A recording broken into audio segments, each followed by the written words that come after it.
Very good morning to all of you. Welcome you all in class 12th economics. So as you already know that we have completed whole syllabus of economics in last few months. So after that we have started to revise or recapitulate all the topics, basically the questions in which students are facing the many problems as well as those chapters, like we have done the numbers of the numerical questions of national income related aggregates, as well as income determination and the multiplier.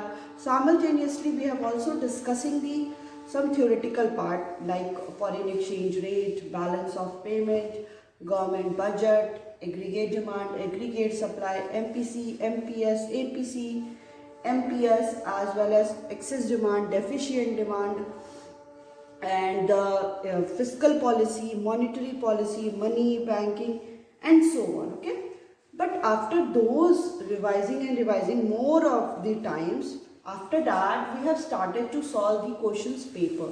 First of all, we have discussed CBSE sample paper, which is issued by CBSE in October 2020, latest CBSE sample paper. After that, we have discussed the CBSE examination paper 2020.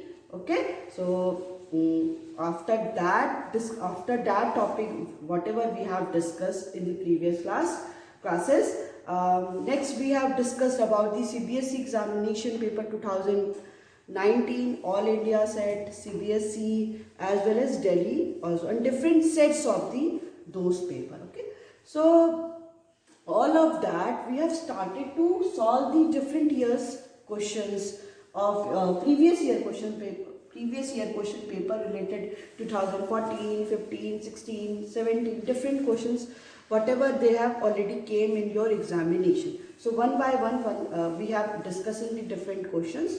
So in today's class also we are going to discuss some another questions of the CBSE which is already came in the examination. Okay, so in today's class also we are going to discuss these questions. Okay, so let's get started.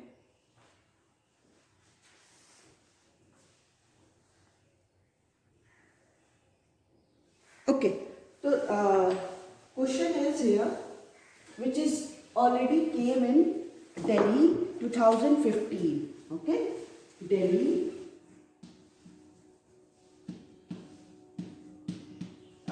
You know very well 2019 तक आपका Indian economic development क्या था, नहीं था, बस 2000 first जो था वो 2009 जो 1920 वाला बैच था उन्होंने फर्स्ट इंडियन इकोनॉमिक डेवलपमेंट का 12th में एग्जाम दिया था. उसके पहले सारा क्या था, माइक्रो एंड मैक्रो. तो माइक्रो के क्वेश्चंस तो हमें डिस्कस करना नहीं है, तो that's why we are only discussing the questions of the macro economics. Okay, so the question Delhi 2015 में ये क्वेश्चन आया. The question is an economy is in equilibrium, an economy is in equilibrium, find autonomous consumption, find autonomous consumption when these informations are given from the following.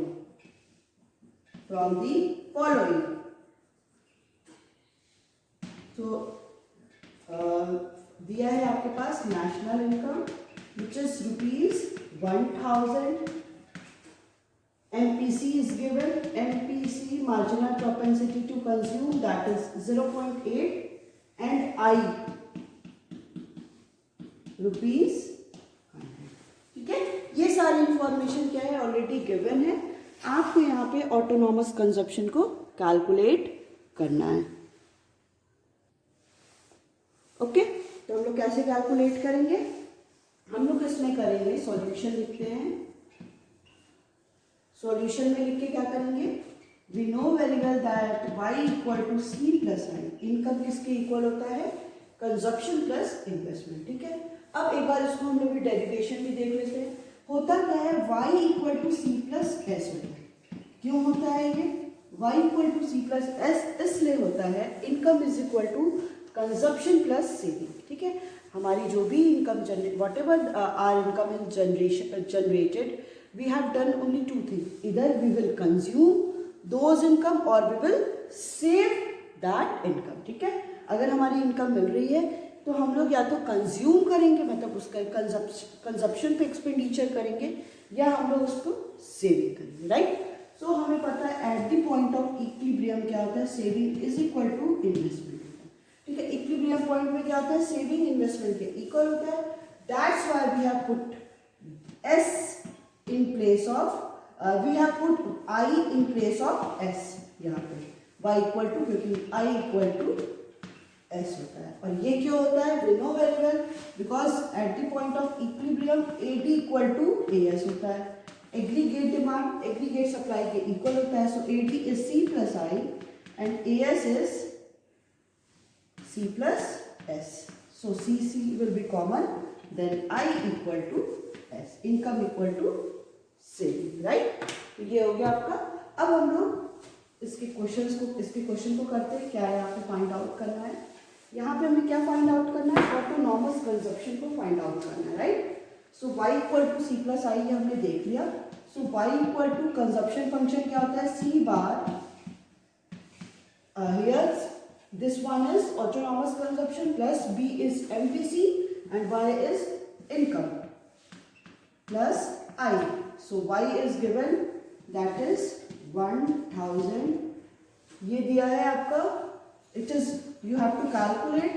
MPC is given, that is 0.8. Y is given, that is 1000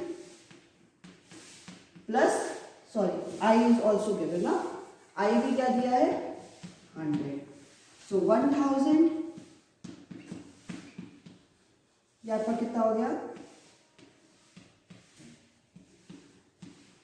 800 plus 100, so 1000 equal to C bar plus 900, then C bar equal to 1000 minus 9000, so C equal to rupees 100. So this one is your autonomous consumption. ये आपका क्या हो गया, autonomous consumption हो गया, ठीक है। ऐसे क्वेश्चंस को हमें करने एकदम सिंपल है, बट आपको समझना पड़ेगा कि हमें कैलकुलेट क्या करना है, ठीक है। नेक्स्ट क्वेश्चन पे मूव करते हैं हम लोग।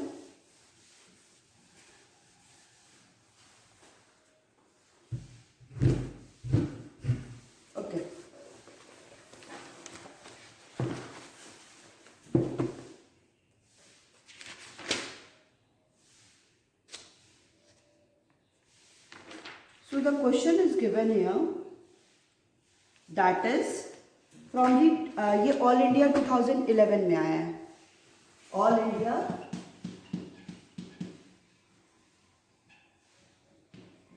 2011 का ये क्वेश्चन है। क्या है question, question is saying that from the data given below about an economy, from the data given below about an economy,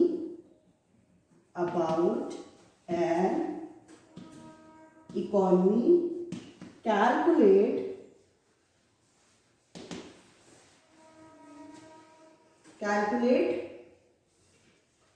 first is investment expenditure, second is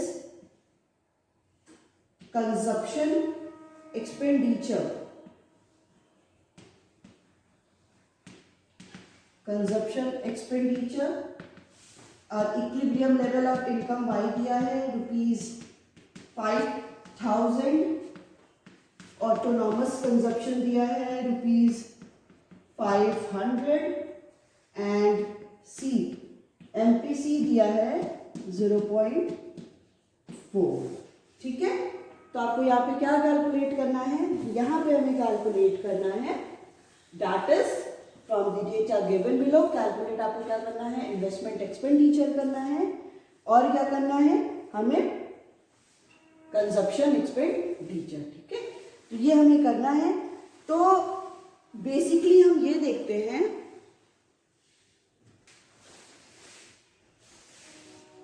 okay तो यहाँ पे हम देख रहे हैं कि सबसे पहले हम लोग यहाँ पे क्या निकाल सकते हैं, हमें पता है सॉल्यूशन इसका हम लोग देखते हैं कि आपके पास इनकम दिया हुआ है, ऑटोनॉमस कंजप्शन दिया है और एमपीसी दे रखा है। तो हम लोग को कंजप्शन फंक्शन पता है C = C बार प्लस B1, ठीक है। यहाँ से कंजप्शन हमारा निकल जाएगा। C बार आपका क्या दिया है 500, B आपका MPC is given 0.4 and income is 5000। So 500 plus 5 4 जा 20, सो C = क्या हो गया आपका 2500 रुपीज, 2500 आपका कैलकुलेट हो गया, ठीक है। अब नेक्स्ट आपको I निकालना है। फर्स्ट ये सेकंड हम लोग ने ऑलरेडी कैलकुलेट कर लिया। Y = C + I होता है, आपको पता है। इनकम इक्वल टू क्या होता है, कंजप्शन प्लस इन्वेस्टमेंट। I की value is already given, that is 5000 equal to consumption आपने क्या लिया 2500 plus I, so 5000 minus 2500 is equal to I. So I equal to rupees 2500. So that हम लोग ने क्या कर लिया, ये कैलकुलेट कर लिया। एक हम लोग कैलकुलेट कर लेंगे तो उसकी हेल्प से हम लोग दूसरा भी कैलकुलेट कर सकते हैं। यहाँ से हम लोग ने C = C bar plus BY calculate किया। सो 500 plus 0.4 into 5000, so C = 500 plus 2000 that is 2500। Next हम लोग Y = C + I हमें पता है, income equal to consumption plus investment होता है। तो Y आपका क्या है 5000 है और C हम लोग ने यहाँ से 2500 कैलकुलेट किया plus I, so 5000 minus 2500 that is I = 2500, okay. Okay so let's move to the another question, ठीक है। नेक्स्ट क्वेश्चन पे मूव करते हैं। देखते हैं कि कौन सा क्वेश्चन किस ईयर आया था, उससे related we will do the calculation, right? So the question is here that it is already came in Delhi 2016. Delhi 2016 में क्वेश्चन आ चुका है।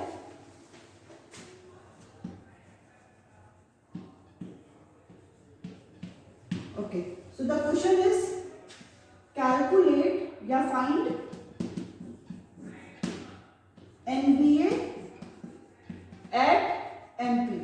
यहाँ पे आपको क्या कैलकुलेट करना है, net value added at market price calculate करना है। When the these information are given, that is fixed capital, good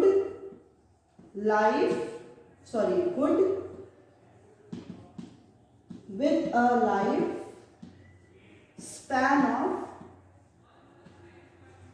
5 years.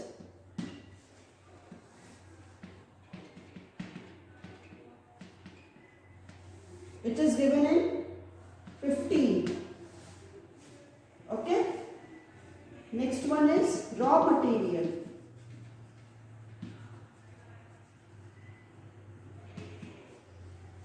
Third is sales.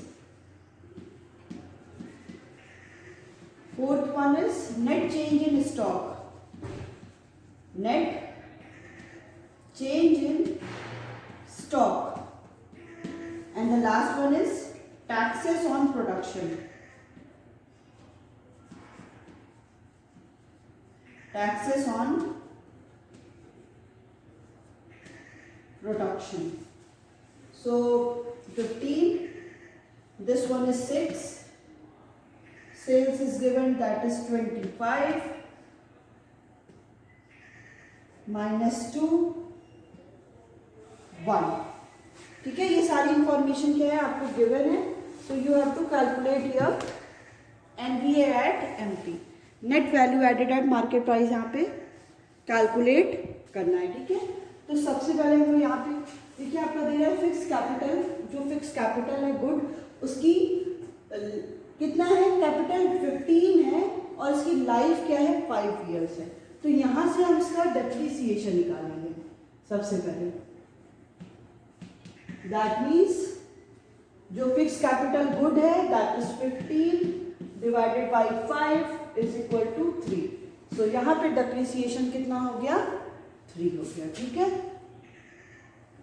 फिर क्या कह रहे हैं आपको यहाँ पे जीवीओ एमपी, जीवीओ एमपी हम लोग निकालते हैं। जीवीओ एमपी इज सेल्स, क्या होता है हम लोग यहाँ पे निकाल देंगे sales plus change in stock, change in stock. तो GVO MP is equal to sale कितना दिया है 25, चेंज इन स्टॉक माइनस में दे रहा है दैट इज 2, हो गया आपका 23।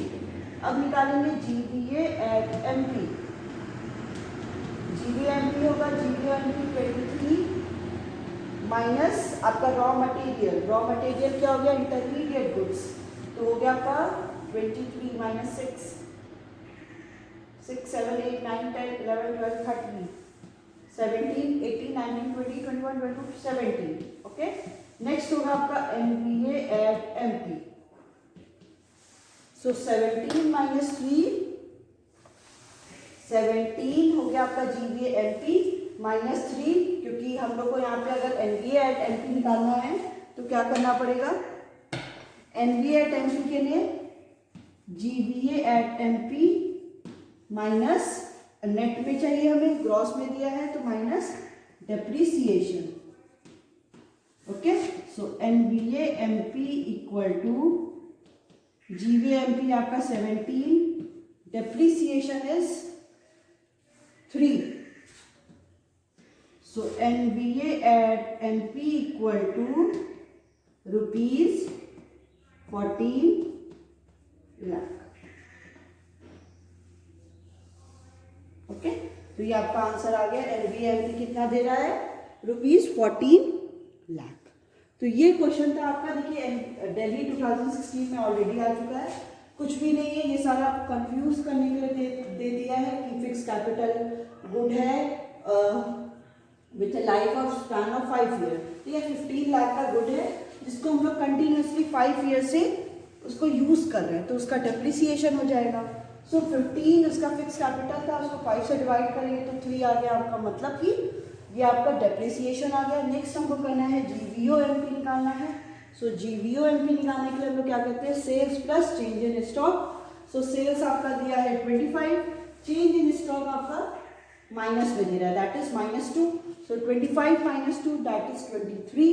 So GVA MP equal to 23 minus 6, sorry GVA MP क्या होता है, जीवीए एमपी होता है जीवीओ एमपी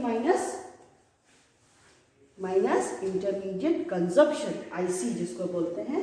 सो 23 आपका जीवीओ एमपी, 6 यहाँ पे क्या दे रखा है 6 is raw material, raw material आपका क्या होता है इंटरमीडिएट गुड्स होता है, तो -6 ये आ गया आपका रुपीज 70 लाख। नेक्स्ट मूव करेंगे, हमें यहाँ पे क्या कैलकुलेट करना है NBA MP. So NBA MP equal to GVA MP minus depreciation जो हमने कैलकुलेट किया। So 17 minus 17 minus that is 3 is equal to 14. So NVA net value added at market price is 14 lakh. Okay, तो ये question हो गया। ये आपका question 3 marks का क्वेश्चन था। अभी एकदम सिंपल सा क्वेश्चन है, इसको करिए and you will get the 3 marks. एकदम सिंपल सी क्वेश्चन है, कोई ऐसी एक्स्ट्रा मेहनत नहीं करनी है।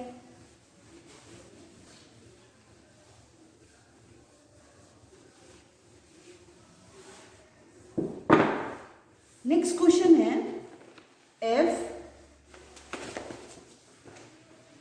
नॉमिनल इनकम इज, ये ऑल इंडिया 2016 में आया है, all India 2016। If nominal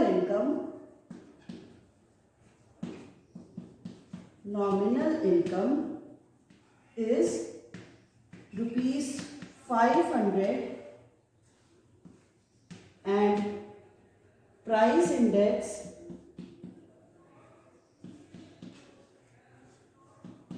is 125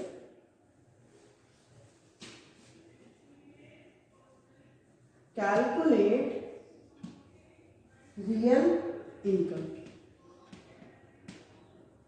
You have to calculate here real income. आपको यहाँ पे कैलकुलेट करना है जब आपके पास नॉमिनल इनकम दिया है, प्राइस इंडेक्स दिया है. ठीक है, ये सारी information is already given. You have to calculate your real income. So solution. So हमको पता है कि इसका फॉर्मूला है, आपको याद होगा, प्राइस इंडेक्स, जिसको हम लोग बोलते हैं price index is equal to nominal divided by real into 100. ठीक है, so price index is equal to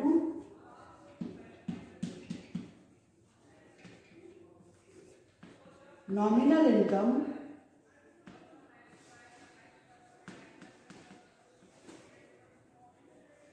divided by real income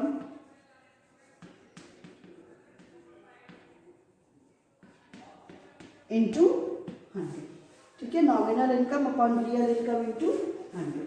यहाँ पे किसकी वैल्यू दी है, प्राइस इंडेक्स दिया है, that is 125 is equal to nominal income दिया आपका 500 डिवाइडेड बाय रियल इनकम, ये दिया नहीं है तो इसको RI लिख देते हैं, इंटू 100. Right, okay. सो 125 इसको हम लोग कर लेते हैं 1 2 3 4 upon RI, 1 10 100 1000. So 125 RI equal to 50,000. So RI equal to 50,000 upon 125. अब इसको कट कर दीजिए. ठीक है, तो करते हैं इसको. 5 2 जा 10, 5 5 जा 25, 10,000, 5 5 जा 25, 5 2 जा 10,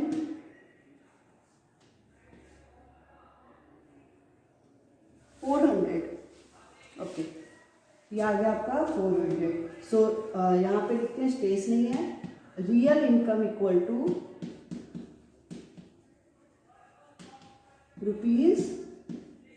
₹400. ये आपको क्या मिल गया, आंसर मिल गया. रियल इनकम किसके इक्वल है, 400 के इक्वल है. ठीक है, नेक्स्ट पे हम मूव करते हैं, नेक्स्ट क्वेश्चन डील करते हैं.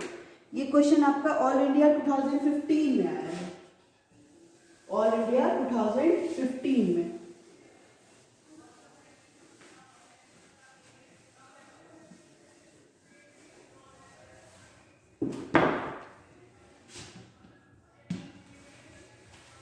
The question is here, if the nominal GDP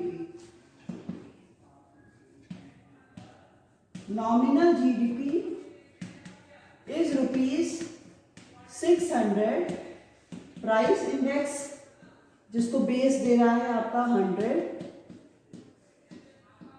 is 120,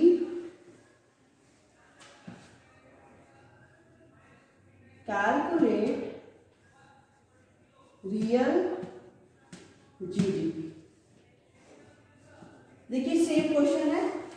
ठीक है, कुछ डिफरेंस लग रहा है आपको, सेम क्वेश्चन है, बस ईयर चेंज हो गया है, ईयर के साथ आपकी वैल्यूज को थोड़ा सा चेंज कर दिया है, otherwise the all things are the same. आपको उसी फॉर्मूला पे पुट करना है और उसको कैलकुलेट करना है.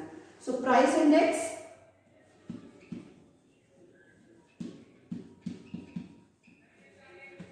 is equal to nominal GDP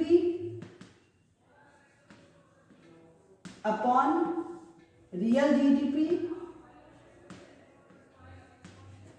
into 100. Price index कितना दे रखा है, 120, nominal GDP 600 upon real GDP into 100. इसको क्रॉस मल्टीप्लीकेशन कर लेते हैं, 120, ये हो गया आपका real GDP is equal to 60,000, then real GDP is equal to 60,000 upon 120. Okay, upon 120. So real GDP is equal to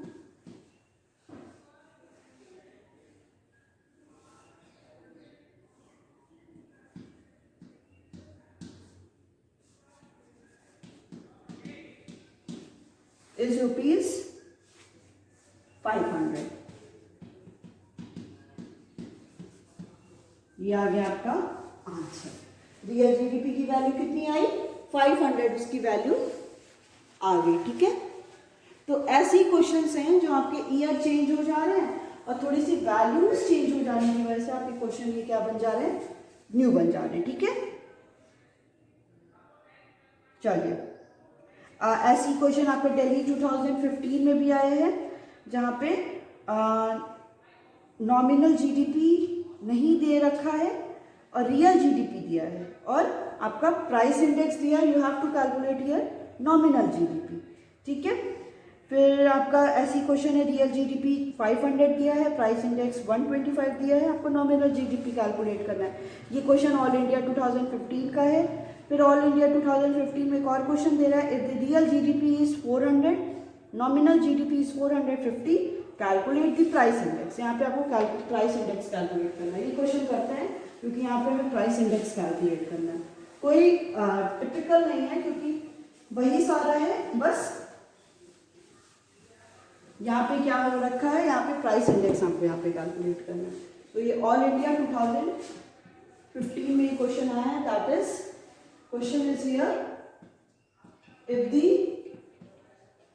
real GDP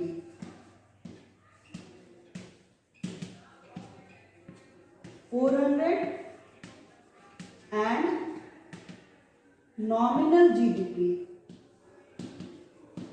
is 450, calculate the price index. और आपको पता है एक चीज क्या, कि बेस ईयर को हमेशा हम लोग एज 100 ही लेते हैं।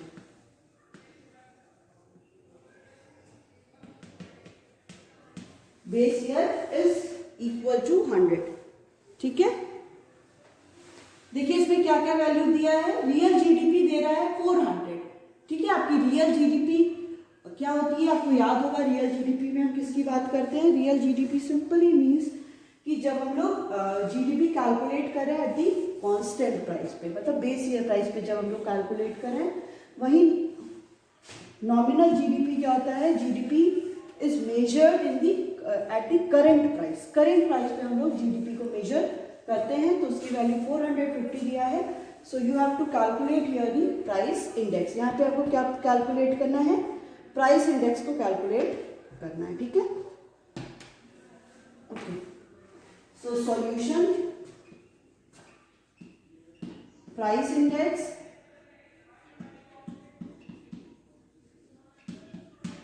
is equal to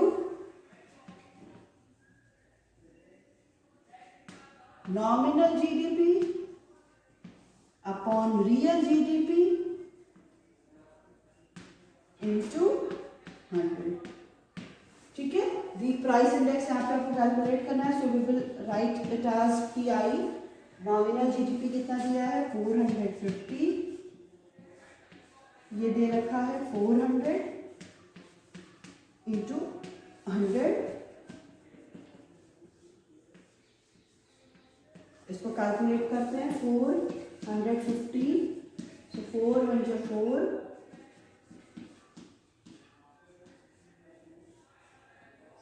4 2 जा 8। ठीक है, तो ये क्या आ गया आपका? 112.5। सो प्राइस इंडेक्स विल बी 112.5। अब देखिए इस क्वेश्चन में कुछ था? कुछ भी इस क्वेश्चन में नहीं था। आपको सारी वैल्यूज ऑलरेडी गिवन थी। बस इसमें आपको क्या पता होना चाहिए? इसमें आपको फॉर्मूला पता होना चाहिए, किसका फॉर्मूला होता क्या है। ठीक है, अगर फॉर्मूला नहीं पता है तो हम लोग उस क्वेश्चन को नहीं कर सकते हैं। ठीक है, so for that you know very well the formula of the price index. So price index is equal to nominal GDP upon the real GDP into 100. अब इस क्वेश्चन में अगर आपके पास नॉमिनल मिसिंग है, प्राइस और रियल दिया है, so you have to calculate nominal. Real missing है, प्राइस और नॉमिनल दिया है, तो आप रियल कैलकुलेट कर लोगे. जब नॉमिनल दिया है और रियल दिया है तो फिर हम लोग प्राइस इंडेक्स भी यहाँ पे कैलकुलेट कर सकते हैं. Okay, so it's all about your today's class. We will continue to solve these question, another question in the next class also. Thank you.